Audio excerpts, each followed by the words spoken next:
हम eco tourism policy के खिलाफ नहीं है सर। इको टूरिज्म पॉलिसी के नाम पे जो गलत तरीके से कंस्ट्रक्शन हो रही है, पक्की कंस्ट्रक्शन हो रही है। देखिए पॉलिसी में साफ लिखा है कि यहाँ सीमेंट वगैरह की इस्तेमाल नहीं। चीफ मिनिस्टर पंजाब सोचे, फॉरेस्ट मिनिस्टर सोचे कि इनको सेंसिटाइज कैसे किया जाए। आप कल को ये गाने डालेंगे कि स्कूलों के बच्चे ना जाए जंगलों में देखने। आपने कहा कि हम कमर्शियल एक्टिविटी के अगेंस्ट हैं, फिर वही ये पॉलिसी कहती है कि कमर्शियलाइजेशन हमने नहीं करते।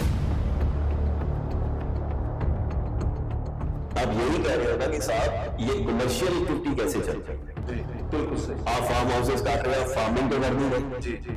आप तो फार्म हाउस काट रहे हैं, उसमें पॉलिसी भी बना दी है सेक्टरी हाउसिंग में, 1 एकड़ से ऊपर हम इतने चार्जेस लेंगे और इसको रेगुलराइज करते हैं। क्या तमाशा है। ये पॉलिसी मेरे नोट में आई है, ये छोड़ो आपकी नोटिंग वोटिंग, इसको इम्प्लीमेंट करो। और अगर आपके साधन नहीं है, मैं साधन दूंगा कि तो प्राइवेट लोगों से लो कि ये 2018 की पॉलिसी लेटर इम्प्लीमेंट करो और मुझे रिजल्ट ला के दिखाओ। बस इतना लिखे फाइल पे।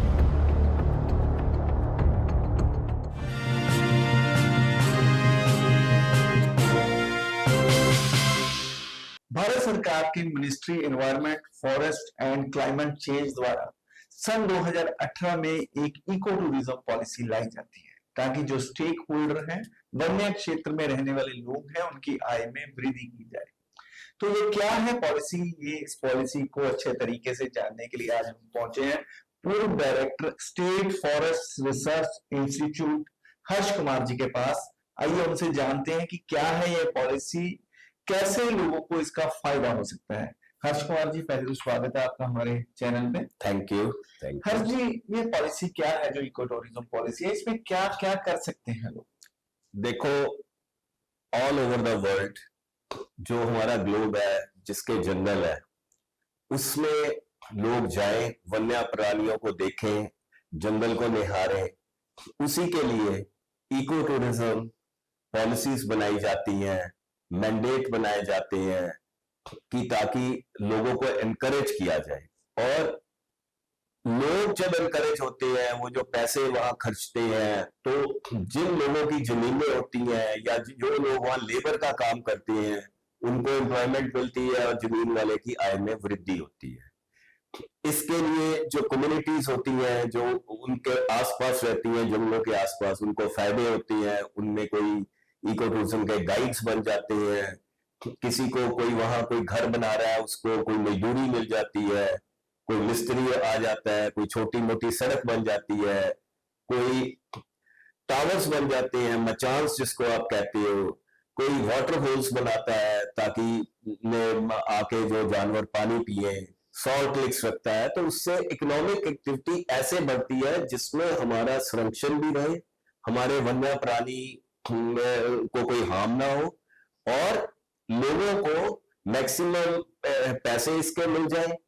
और जो जनता है जो आसपास के शहरों में रहती है, उनके पास ये अवेयरनेस पहुंचे कि जंगलों का क्या फायदा है, वन्य प्राणियों का क्या फायदा है, ये इकोलॉजी में क्या रोल प्ले करते हैं। ये इसका आइडिया होता है जी। इको टूरिज्म पॉलिसी जो 2018 है, इसमें क्या क्या और अलाउड है? देखो, आज जमाना साइंस का युग बन गया है जी। हम इस कमरे में, इस कैबिन में बैठे हैं जहां आप मेरे आए हो। आजकल मैं यहीं बैठता हूं, यहां से ऑपरेट करता हूं। तो इस कमरे में 100 लोग तो नहीं आ सकते, इसमें 4 लोग आ जाएंगे, 5 आ जाएंगे। 100 लोगों के लिए हमें बड़ा कमरा चाहिए। इसी तरह जंगलों की कैरिंग कैपेसिटी होती है कि उन जंगलों में कितने जानवर आ सकते हैं, कितने ह्यूमन बींग्स जा सकते हैं, कितने कैटल जा सकते हैं। यानी कि ऑल कैटल यूनिट्स तक वो फॉरेस्ट डिपार्टमेंट के जो एक्सपर्ट्स होते हैं, वो इन चीजों को निकालते हैं, उन जंगलों की मैपिंग करते हैं। पिछली बार भी जब आप मेरे पास आए थे तो आपने ये पूछा था कि क्या ये जंगलों की मैपिंग हुई, तो मैंने समझाया कि ऐसे लेबर लगती थी, ऐसे ये पता लगता था ये स्पीशीज है। और आपने नोट किया होगा अपने पंजाब में तो नहीं, लेकिन आपने नोट किया होगा कि साउथ इंडिया और ये अक्सर खबरें आती हैं जी, एलिफेंट कॉरिडोर को डिस्टर्ब कर रही है तो हम ये नहीं होने देंगे, ये रेल लाइन यहाँ से नहीं जाएगी, या ट्रेन जाएगी तो उसकी स्पीड कम होगी। तो ये सारी चीजें जो जंगली जानवर होते हैं उनके संरक्षण के लिए बनाई जाती है। अब ये जो इको टूरिज्म पॉलिसी है 2018 की, इसके बाद 2021 की भी आई है और ये काफी कॉम्प्रिहेंसिव है। जी सर, ये भी देखने में आ रहा है कि लोग अब इको टूरिज्म पॉलिसी को कमर्शियलाइज करने लगे हैं। तो ये तो अब ये भी अखबारों में विज्ञापन भी आ रहे हैं कि फार्म हाउस काट के बेचे जा रहे हैं, वहां अच्छे तरीके की रोड कनेक्टिविटी होगी, क्लब हाउस होंगे, 24/7 सिक्योरिटी होगी, 100 150 जो फार्म हाउस काट के बेचे जाएंगे। तो इससे क्या ये जो वन्य जीव हैं उनका जीवन प्रभावित नहीं होगा अगर ह्यूमन देखो इंटरफेरेंस होगी? कि अगर आप वुमेन एजुकेशन को लाते हो तो लड़कियां स्कूलों में जाएंगी, कॉलेजेस में जाएंगी, लेकिन आप उसको रोक दो कि नहीं जी लड़कियों के तो रेप हो जाएंगे, तो वो गलत बात है।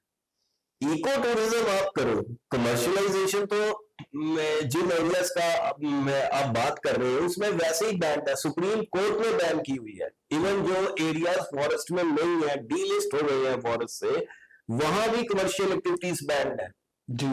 और ये नहीं कि किसी मिनिस्ट्री ने की है, ये मैटर जुडिशियल साइड पे गया, वहां सुना गया जी, सारे लोगों को सुना गया, जो स्टेक होल्डर्स थे उनको सुना गया, जो दूसरी पार्टी थी गवर्नमेंट ऑफ इंडिया थी उसको सुना गया, स्टेट गवर्नमेंट को, तब सुप्रीम कोर्ट ने ऑर्डर दिए। वो तो आप कर ही नहीं सकते, क्योंकि अगर मैं कमर्शियल एक्टिविटीज करूंगा मेरा फुटफॉल इतना बढ़ जाएगा कि वाइल्ड लाइफ वहां कभी आएगी नहीं, भाग जाएगी जी। आप दूर क्यों जाते हो? पंजाब में वाइल्ड लाइफ का इम्बैलेंस क्या है? हम क्यों शिकार अलाउ करते हैं कि जी सुअर मारो, नीलगाय मारो, क्योंकि वो फसलें खराब करती है, पर हम करते क्यों है? क्योंकि उनके प्रेडेटर्स जो कार्निवोरस है, कोई चीता नहीं है, कोई टाइगर नहीं है, कोई पैंथर नहीं है, कोई लेपर्ड नहीं है, वो इम्बैलेंस तो वैसे ही हुआ है, और अगर आप और करोगे तो वो और इम्बैलेंस बढ़ जाएगा। बर्ड्स है, अब तो बर्ड्स के पास भी पता है कि माइग्रेटरी बर्ड्स इस पास से आते हैं, हम रोकते हैं ये टावर ना बनाया जाए जी। तो कमर्शियल एक्टिविटी तो अब आपके दिमाग में नहीं है कि कमर्शियल एक्टिविटी क्या है, दुकानें, मैरिज पैलेसेस, वो सब बैंड है। वो कोई, मैंने तो जब मैं चीफ कंजर्वेटर हिल्स था, जब मैं डायरेक्टर SFRI लगा, मैंने तो सबसे पहले ये कहा कि पॉजिटिव तरीके से अगर आप इको टूरिज्म करो, आपकी कमाई भी हो जाएगी, लोगों को एम्प्लॉयमेंट भी मिलेगी जी। और मुझे तो इतना तंग किया गया, वो जो राजीव पी श्रीवास्तव आई थी मेरे से लड़ती थी, फिर मैंने उसके ऊपर कंटेम्प्ट डाला इन्हीं बातों पे। अब वो कंटेम्प्ट फेस कर रही है, कल ही ज्यादा डेट भी है उसकी। जी, तो वो क्या मामला था सर जो राजीव श्रीवास्तव के साथ? क्योंकि बड़ा, और उसने मेरे 4-5 हजार चिट्ठियां कैंसिल कर दी, कहती मेरा 2018 में कैट का स्टे था, कहती मैं नहीं मानती स्टे को। जो मैंने कोर्ट को कहा, मैं ये सेक्रेटरीज हैं जो इंडिया के हैं, इन्होंने क्या मुल्क चलाना है और क्या करना है, तो कैट ने उसको कंटेम्प्ट में कर दिया कि आपने तो कंटेम्प्ट किया। फिर उसके ऑर्डर मैंने माने ही नहीं। मैंने कहा जब तेरे ऑर्डर्स पे कंटेम्प्ट हुआ तो आपको कैसे मानना चाहिए? जी जी, यानी वो मामला कोर्ट में है, वो जाके अपना पक्ष एक्सप्लेन करे। सर एक पॉलिसी में स्पष्ट लिखा हुआ है कि प्रोटेक्टेड एरिया के बाहर का जो एरिया है उसको भी जो इको फ्रेंडली मैनर में ही डेवलप किया है। इसका भी थोड़ा डिटेल में बताइए। देखिए ऐसा होता है, मैंने आपको बताया प्रोटेक्टेड एरियाज हम फॉरेस्ट एरियाज को कहते हैं जी। अब बाय एंड लार्ज सारे इंडिया में प्रोटेक्टेड एरियाज डिमार्केटेड है, हमें पता है कि इसका सर्वे नंबर ये protected area, non protected area. Even Punjab land preservation act 1900 के जो एरियाज है उसमें एग्रीकल्चर अलाउड होती है, उसमें घर बनाना भी अलाउड है जी। ये गलत धारणा है कि जी वहां मैं कोई कंस्ट्रक्शन नहीं कर सकता हूं, ऐसा नहीं है।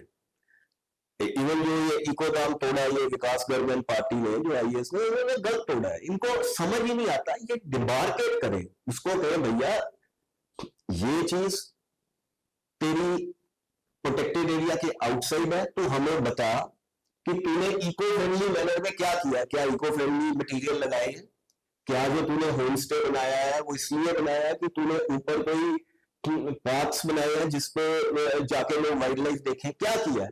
वो तो करना नहीं, दुनिया को तंग करना, कितने गरीब लोगों की रोजी रोटी पे लात मारते हैं। अगर आप ध्यान से देखो, मैंने आपके आने से पहले ही ये लिया था ये पॉइंट कि प्रोटेक्टेड एरियाज को कैसे हम प्रोटेक्ट करते हैं। उसके लिए तो हमारे पास फॉरेस्ट कंजर्वेशन एक्ट और सब कुछ है कि आप कोई नॉन फॉरेस्ट्री एक्टिविटी नहीं करोगे। अगर कोई एरिया 1980 में फॉरेस्ट था तो उसमें नॉन फॉरेस्ट्री एक्टिविटी बैंड है जी उसमें प्राइम मिनिस्टर ऑफ इंडिया भी आए तो वो भी नहीं आपको अलाउ कर सकता। जी लेकिन जहां तक सवाल मेरा ये है कि इको टूरिज्म, वो तो अब पार्लियामेंट ऑफ इंडिया ने, मैं तो रिटायर हो गया था, पार्लियामेंट ऑफ इंडिया ने लॉ ही फॉरेस्ट कंजर्वेशन एक्ट का अमेंड किया और आपने अपनी जो टूरिज्म प्लान्स बनाई, जो इको टूरिज्म की प्लान्स बनाई, जो इन एरियाज की प्लान्स बनाई, उसमें अप्रूवल दी जी कि जी हम eco tourism, minor forest produce, medicinal plant से कई तरह की एक्टिविटीज इन एरियाज में करोगे जी और उसमें गवर्नमेंट ऑफ इंडिया ने कहा कि ठीक है, उन्होंने मोहर लगाई कि हाँ जी आप करोगे। कहने का मतलब ये है कि अगर आप कोई भी एक्टिविटी करना चाहते हो साइंटिफिक तरीके से करो। जी अब आपने जो क्वेश्चन उठाया वो कहते हैं जी अनसाइंटिफिक तरीके से कर रहे हो, तो इसमें सोचे चीफ मिनिस्टर पंजाब सोचे, फॉरेस्ट मिनिस्टर सोचे कि इनको सेंसिटाइज कैसे किया जाए। एक्सटेंशन का विंग भी है फॉरेस्ट डिपार्टमेंट में। आप जैसे जर्नलिस्ट का भी काम है कि आप समझाओ कि हम इको टूरिज्म के थोड़ा अगेंस्ट है, हम तो अगेंस्ट हैं कि आप कमर्शियलाइजेशन ना करो। जी जी बिल्कुल ठीक है ना, आप ये थोड़ा अगेंस्ट है। अब आप कल को ये बैन लगा दोगे कि स्कूलों के बच्चे ना जाएं जंगलों में देखने। आप ये कहोगे कि बच्चे जाएं तो उनके लिए टॉयलेट फैसिलिटीज हो, ये ना हो कि जानवर उन पे हमला कर दे, वहां प्रॉपर वाइल्ड लाइफ गार्ड हो, जब प्राइवेट लोग रख ले वाइल्ड लाइफ गार्ड या आपका फॉरेस्ट गार्ड आए, फिर उनको कोई समझाए। तो ये सारी चीजें, ये जो आप पॉलिसी 2018 की पढ़ रहे हो इसमें है। अनफॉर्चुनेटली मैंने पहले भी कहा था कि पंजाब थोड़ा इसमें पीछे चला हुआ है, अदरवाइज ये तो आपकी अनएम्प्लॉयमेंट को चोट मार रही है। प्लस जो वहां बंदा है जो बेचारा 5-10 साल में सिर्फ जब उसके पेड़ मैच्योर होते हैं 2 पेड़ मुश्किल से कटवा सकता है, उस पर भी कभी फॉरेस्ट गार्ड की ऑब्जेक्शन आ गई, कभी डीएफओ ने परमिट नहीं लिया, वो करने की बजाय तो कंजर्वेशन करे और अपना इको टूरिज्म की हट्स बना के और उसमें लोगों को ठहराए और उनको जंगल दिखाए। सर ये पॉलिसी जो है, जैसे बड़े बड़े बिल्डर हैं, ये क्या है वो इसका फायदा उठा के फार्म हाउस काट सकते हैं, बेच सकते हैं, या वहां के जो मूल निवासी हैं उनको फायदा पहुंचाने के लिए बनाई? देखो ऐसा है, सुनो, ये आपने एक इंटरेस्टिंग क्वेश्चन पूछा है। हमारे पंजाब में वो मूल निवासी, वो आदिवासी और ये कम्युनिटीज नहीं है जी, और विलेजेस का करैक्टर भी बदल गया है। आज आप किसी चंडीगढ़ के साथ वाले विलेज में जाओ तो आपको प्रवासी लेबर और प्रवासी लोग ज्यादा मिलेंगे बनिस्बत की जो पंजाब के आपको ओरिजिनल तो शायद कोई मिले ही ना वहां जी। कोई कहे ये कनाडा चले गए, बाहर चले गया, कोई कहते वहां ये हमारा गांव था, हम वहां छोड़ के आ गए। अब ये पॉलिसी तो इंडिया के लिए बनाओगे ना जी। इंडिया में जो फॉरेस्ट हैं उनके साथ तो आज भी आदिवासी और आज भी कई लोग रह रहे हैं जो फॉरेस्ट पे डिपेंडेंट थे। इंस्टेड ऑफ दैट वो फॉरेस्ट में जाके लकड़ी काटे या माइनर फॉरेस्ट प्रोड्यूस में जाके फल तोड़ दें या कुछ और कर दें, आपने एक उनको वे आउट बताया कि आप लोग आएंगे, वो आपको ले जाएंगे, आप उनको दिखाओगे ये देखो जी पाइथन लटका हुआ है, ये देखो जी वो हिरन भाग रहा है, ये देखो जी ये नील गाय है, ये देखो जी ये खरगोश है। आप उनको ये चीजें दिखाओगे, फिर आप उनको बताओगे कि देखो यहाँ फॉरेस्ट है तो प्लीज आप सेक्टर 17 में जाना और यहाँ एम्बिएंट टेम्परेचर कंपेयर करना कि देखो यहाँ थोड़ी सी कूलनेस है, यहाँ सर्दियों में इतनी सर्दी नहीं पड़ रही क्योंकि टेम्परेचर रेगुलेट करती है हमारे फॉरेस्ट और ये माइक्रो क्लाइमेट। तो इसमें लोकल लोगों का भी बड़ा फायदा होता है। उसके अलावा मैंने पहले भी आपको बताया था जब आप पहली बारी मेरे पास आए थे कि ये सारी चीजें गवर्नमेंट ऑफ इंडिया ने अप्रूव की है। अगर गवर्नमेंट ऑफ इंडिया ने, देखो मैं सुनाता हूं, management plans duly approved by government of India on 27 November 2017, copy of management plan is appendix so and so, in which ecotourism has already been allowed. अगर हम आज कोई चीज को इम्पीड करना चाहते हैं, रोकना चाहते हैं, जैसे आपने कहा कि कमर्शियल एक्टिविटी कर रहे हैं, बिल्कुल, तो गवर्नमेंट के पास बहुत साधन है, वो उसको बुलडोज भी कर सकते हैं कमर्शियल एक्टिविटी को, वो उसको खत्म भी कर सकते हैं। नहीं, हम इको टूरिज्म पॉलिसी के खिलाफ नहीं है सर। इको टूरिज्म पॉलिसी के नाम पे जो गलत तरीके से कंस्ट्रक्शन हो रही है, पक्की कंस्ट्रक्शन हो रही है, देखो पॉलिसी में साफ लिखा है कि यहाँ सीमेंट वगैरह की इस्तेमाल नहीं होगा, ये स्पष्ट लिखा हुआ है। और ये भी लिखा हुआ है कि छोटे छोटे मचान बनाएंगे, होम स्टे बनाएंगे, सेमिनार शॉप्स होंगी, लोगों कल्चरल को, सेंटर्स हो हाँ, गए, ये सारा कुछ लोगों को बताने के लिए बनेगा। तो ये जो इको टूरिज्म पॉलिसी है उसके अधीन अगर कुछ होता है तो उसमें कौन कौन खिलाफ है? आपने कहा कि हम कमर्शियल एक्टिविटी के अगेंस्ट हैं, फेयर है ना, वही ये पॉलिसी कहती है कि कमर्शलाइजेशन हमने नहीं करनी, वही सुप्रीम कोर्ट कहता है कि हमने कमर्शलाइजेशन नहीं करनी। सो मच एंड सो कि आज की घड़ी में ministry of environment and forest non forestry की परमिशन ही नहीं दे रही है जी for these commercial activity. Commercial activity is ban. दूसरी बात आती है कि यस, अगर मैं होम स्टे बनाता हूं, मेरा घर है, मेरी वाइफ कुकिंग कर दे या मैं 2 नौकर रख के कुकिंग कर दूं, वहां 4 लोग आके रहे तो मेरी भी इनकम हो गई।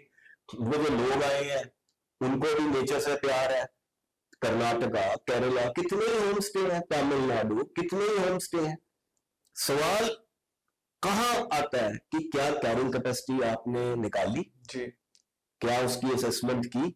जी इसमें तो फॉर्मूला भी दिया हुआ है, कान्हा नेशनल पार्क का पीछे, बिल्कुल कितना मुश्किल है वो फॉर्मूला। जी अब सो मच एंड सो हमने तो कई जगह कार्बन क्रेडिट्स भी निकाले तो भी एक ट्री इतनी ऑक्सीजन दे रहा है जी। हार्ड वर्क कोई करना नहीं चाहता। और ऊपर एंड अबव जो ये सेक्रेटरीज हैं जो सो कॉल्ड, ये कहते हैं कि 2009 की पॉलिसी लगाएंगे स्टेट की। तो भैया मैंने क्या लेना आपकी स्टेट की पॉलिसी से? I am covered under forest conservation act 1980 and government of India policy. जब मेरी डीलिस्टिंग हुई तो कंडीशनल डीलिस्टिंग की है जी, जिसपे आप लोग क्या शोर डाल रहे हो। आई ट्रिब्यून की भी न्यूज में देख रहा था। आप यही कह रहे हो ना कि साहब ये कमर्शियल एक्टिविटी कैसे चल रही है? जी बिल्कुल सही। आप फार्म हाउसेस काट रहे हो, फार्मिंग तो कर नहीं रहे जी आप तो फार्म हाउस काट रहे हो जी उसमें पॉलिसी भी बना दी है सेक्रेटरी हाउसिंग में कि 1 एकड़ से ऊपर हम इतने चार्जेस लेंगे और उसको रेगुलराइज कर दे। क्या तमाशा है भाई? अगर मेरी 3 मरले जमीन है तो मैं गुरु रामदास की सराय में रोटी खाने जाऊं?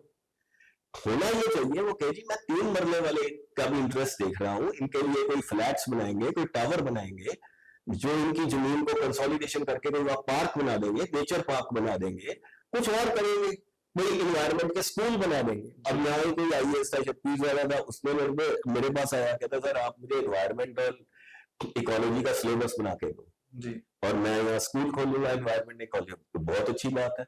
मिस्टर डिलन थे जो उनका डलहौजी पब्लिक स्कूल है, वहां तो कई बार जाके मैं बच्चों के साथ इंटरेक्ट भी करता हूँ और उनको अपने पास से पैसे और किताबें लेके आता हूँ। जबकि वो स्कूल वाले मुझे कई बार कहते हैं कि इसकी जरूरत नहीं है, वी आर सेल्फ सफिशिएंट। मैं ये नहीं कि मैं उनके स्कूल में, गवर्नमेंट स्कूल में भी जाता हूँ सेंसिटाइज करने, पर मैं कितने बार कर सकता हूँ? आप लोगों का फर्ज है, दूसरों का फर्ज है। ये फॉरेस्ट मिनिस्टर सोचे कि अगर ये पॉलिसी है तो मैं इसको साइंटिफिक तरीके से कैसे इंप्लीमेंट करूं। मेरा क्या 2 या 3 वाटरशेड्स दिए होंगे एट द मोस्ट। सर ये बताइए कि पंजाब सरकार मुख्यमंत्री जो है वो क्या कर सकते हैं ये 2018? अरे बहुत कुछ कर सकते हैं। वो एक सिंपल कहें कि ये 2018 की policy letter in spirit implement करो और मुझे रिजल्ट लाके दिखाओ, बस इतना लिखे फाइल पे। तो और वो कहेंगे मैंने और कोई बकवास नहीं सुननी। तो मेरे को लगता है कि जैसे पंजाब सरकार की रोजगार देने की पॉलिसी है उससे लोगों को बहुत फायदा हो सकता है। अरे इतना फायदा हो सकता है। आप मुझे बताओ, अभी कनाडा तो अमीर कंट्री है, वहां भी जो ये इको टूरिज्म के टूरिस्ट गाइड्स अलग हैं, वाइल्ड लाइफ के टूरिस्ट गाइड्स अलग हैं। जो लोग आज कहते हैं ये मेरा एक बैचलर, मेरा 85 बैच का धनंजय संजय मोहन जो कर्नाटका का पीसीसी अवतार है, उसने स्कूल खोला हुआ है जहां वो इको टूरिज्म के गाइड्स को सर्टिफाई करता है। स्कोप तो इतना। और फिर गांव की लड़की, गांव के बच्चे, पीछे जो जंगल है उसके बारे में बता रहे हैं जी, घर 4 पैसे ला रहे हैं जी, आपका इलिसिट फेलिंग नहीं कोई कर रहा, आपके जो रेता वहां से उठाना है वो नहीं रात को कोई चोरी कर रहा जी, और कितने पॉजिटिव तरीके से डेवलपमेंट कर रहे हैं। अगर आप जीप या कार लेके जाते हो तो कहते हैं वो वहां पार्क करो, जी, यहाँ से आपने पैदल चलना है। जो हैंडीकैप्ड है उसके लिए कोई इंतजाम कर दे, हम इलेक्ट्रिक व्हीकल ले आएंगे। जी, जी, आजकल अगर अगर ये लोग काम करना चाहते और अगर करते हैं तो इससे बढ़िया पॉलिसी मैंने अपने सारे 38 साल के कैरियर में नहीं देखी। सर स्कूलों के बच्चों को वहां भेजा जा सकता है, उनका टूर प्लान किया जा सकता है, तो जो गांव का वाले लोग हैं उनकी आमदन बढ़ सकती है। बिल्कुल। अरे आप सोचो कि मैं फार्म हाउसेस ही क्यों लाता हूँ? मैं फार्म हाउसेस लाता ही नहीं, मैं कॉलेजेस के साथ एक टाई अप करता हूँ जी कि साहब आपके बच्चों को हम इन्वायरमेंट एंड इकोलॉजी के लेक्चर्स देंगे और यहाँ उनके कैंप्स लगाएंगे। जी तो जो सरकार है सर, अब सिलेबस में भी स्कूलों में एनवायरनमेंट का सब्जेक्ट लगा हुआ है, अगर उनका प्रैक्टिकल का कुछ ऐसा अगर प्रावधान किया जाए तो एक तो बच्चों को जो मैं कहता हूँ इससे अच्छी कुछ हो ही नहीं सकती जो आपने अभी बात कही है जी कि सरकार क्या है, जो सेक्रेटरी लिखता है उस पर मिनिस्टर साइन करके वो सीएम, अगर सीएम सोचे जैसे हमारा प्राइम मिनिस्टर सोचता है जी वो ऑपरेशन संदूर कर दिया, उसने कहा चलो ठीक है मैं बताता हूँ ये टेररिस्ट कहाँ छुपे बैठे हैं।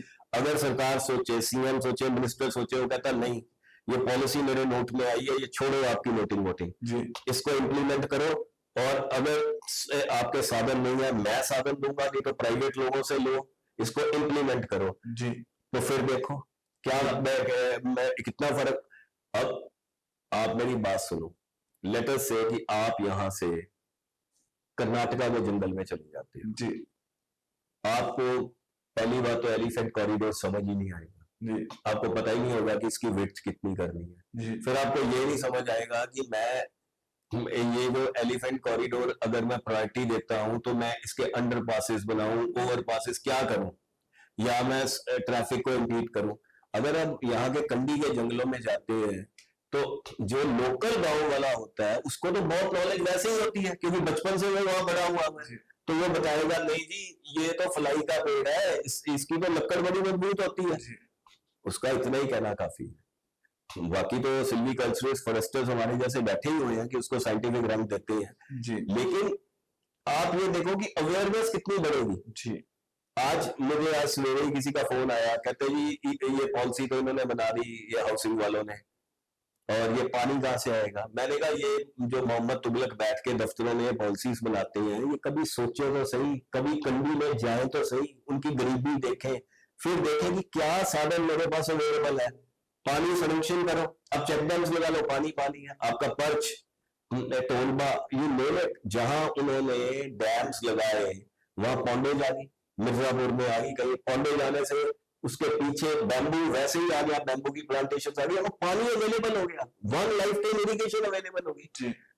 तो अगर आपने सोचना ही उल्टा है तो कमर्शियलाइजेशन तो आपने की है, जो 1 एकड़ नबाफ की जो पॉलिसी ला के 90 लाख रुपया तो रेगुलराइज, ये क्या है, कमर्शियलाइजेशन तो है, आपको नहीं पता कि मैं वहां फार्म हाउस बना रहा हूँ, हाउस बना रहा हूँ, मैं कोई फार्मिंग नहीं कर रहा जी। सुप्रीम कोर्ट के ऑर्डर्स की, और सुप्रीम कोर्ट के ऑर्डर्स की इट इज, मैं सारी उम्र, मुझे अपने भी कई चक्कर होते हैं, आप भी, अगर कोई सुप्रीम कोर्ट में जाके डाले कंटेंट तो सारे पंजाब सरकार उसमें ये बिल्कुल जिसने उस पॉलिसी पे साइन किए हैं जी। मैं वही कहता हूँ ना, इन मिनिस्टर्स को कोई सेंसिटाइज नहीं करता, मैं ये नहीं कहता, मैं तो रादर मैंने ही आपको वोट किया था, ऑनेस्ट है, देखो उनकी पीठ सुनती है। पहली जो कैप्टन अमरिंदर की गवर्नमेंट थी उसमें करप्शन बहुत ज्यादा थी, इवन उनका विजिलेंस का चीफ भी करप्ट था, मैं फोन पे ये आपके टीवी पे कह रहा हूँ कि जो उपल एंड कंपनी बिठाए हुए थे उसमें, वो आशीष कपूर है ना, वो विजिलेंस ही उनकी करप्ट थी। ये बंदे ऑनेस्ट है, इनकी इंटेंशन ऑनेस्ट है, पर इनको कोई सेंसिटाइज करे, इनको बताए कि सर ये नहीं, आप देखो, पढ़ो, इसको साइंटिफिक तरीके से इंप्लीमेंट करते हैं। आप क्या सोचते हो कि आप अकेले ही हो कि जो आप आगे कहते हो ये कमर्शियलाइजेशन है, मुझे नहीं पता लगता जी, मेरे तो सारे ही वाकफ है जी, कौन नहीं मेरा वाकफ है, मेरी चिट्ठियों पे वो कोट करते हैं जी, देखो जी हम इको टूरिज्म हमें मिला है, और आप मेरी चिट्ठी पढ़ो तो सही, 60-65 पेज 70 पेज की चिट्ठी में मैं क्या लिख रहा हूं, आप अब उसके हिसाब से काम करो जी। मेरा आखिरी सवाल है आपसे कि आपने बहुत अच्छे से इको टूरिज्म पॉलिसी को समझाया, क्या पंजाब में वो उस तरीके से इंप्लीमेंट हो रही है या उसका नाजायज फायदा उठाया जा रहा है? देखो हर पॉलिसी का, सोसाइटी में थीव्स भी होते हैं, साधु भी होते हैं, सब तरह के लोग होते हैं, पुलिस भी होती है, पुलिस क्रिमिनल्स हैं तो पुलिस है, रादर अब तो लोग ये कहते हैं कि पुलिस है तो क्रिमिनल्स हैं जी ठीक है, तो मैं इस डिबेट में नहीं पढ़ना चाहता।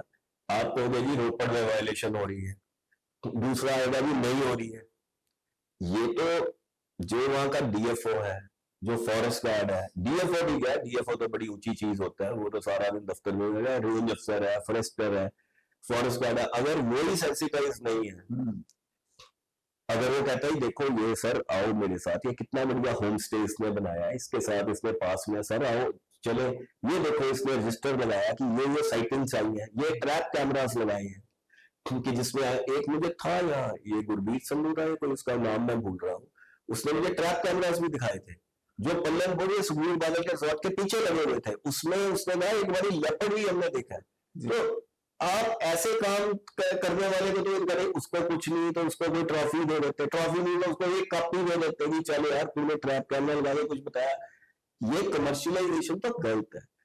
आप कमर्शियलाइजेशन तो जाओ भूल, कमर्शियलाइजेशन कोई करेगा उसको तो तोड़ो जी और उसको अंदर भी डालो, लेकिन इको टूरिज्म आप प्रमोट करो। ये आपके जर्नलिस्ट में भी एक मैं कहूंगा कि it's responsibility is theirs as well कि they should also promote eco tourism. जी, ये थे हर्ष कुमार, जिनका कहना है कि इको टूरिज्म पॉलिसी 2018 के अनुसार पंजाब सरकार, मुख्यमंत्री कहें कि इसको इन बिन तरीके से लागू किया जाए, और जो भी कमर्शियलाइजेशन हो रही है अगर वो गलत हो रही है तो उसे रोका जाए, उसे तोड़ा जाए, जो करने वाले हैं उनको बिहाइंड द बार भी भेजा जाए।